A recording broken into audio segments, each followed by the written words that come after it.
स्वर्ग से नीमन बा अरे हमारो धरतिया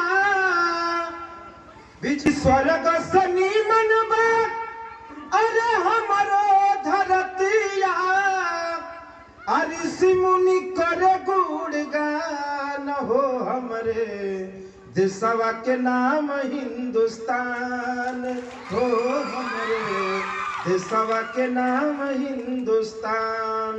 बस यही कहना चाहता हूँ कि भारत है, भारत रहने दीजिए, मत बांटिए कि एकता के डोरिया में अरे देशवा बनाई इहे बा कसम देश को बना बटाई कि एकता के डोरिया में देशवा बनाई आई है बा कसम देश को बना बटाई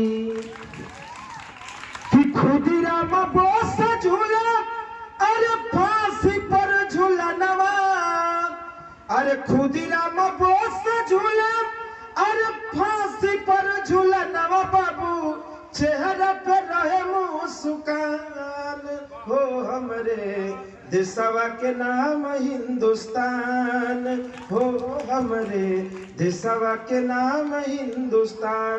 गुरुजी आदरणीय डॉक्टर गयाशंकर प्रेमी जी की जब किताब लॉन्च हो रही थी गुरुजी के विमोचन जब हो रहा था तो उसमें हम लोग गए थे।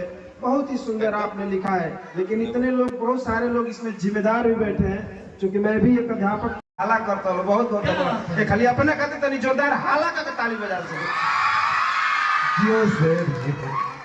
अंतिम बात किससे खर सुभाष और झांसी वाली रानी आहो के कुर्बान रखल देशवा के पानी तो सर पे कफन बांधी अरे सरहद पे जाइबे।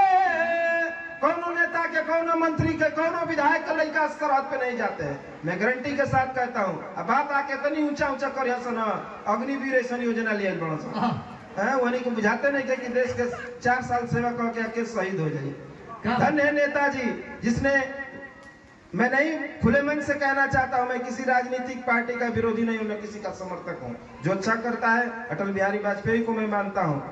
नेताजी मर गए, नहीं है इस दुनिया में मुलायम सिंह यादव, उन्होंने नौजवानों के लिए किया था। चूंकि देशभक्ति गीत गा रहा हूं ये बात आनी चाहिए, और आज उन्हीं का देन है कि चाहे एगो तार मुड़ियो बाचा रहे, एगो हाथवा का मुड़ियो रही तो सम्मान के साथ आज तो सम्मान राशि 1 करोड़ लगभग हो गई। ये उन्हीं का देन है, एक संविधान बनाया उसके लिए। तब कहना चाहता हूँ कि शेखर सुभाष और झांसी वाली रानी आहो के कुर्बानी रखल देशवा के पानी तो सर पे कफन बांधी अरे सरहद पे जाइबे। सर पे कफन बांधी सरहद पे जाइबे बाबू बचू कहेलन सीना तान हो हमरे देशवा के नाम हिंदुस्तान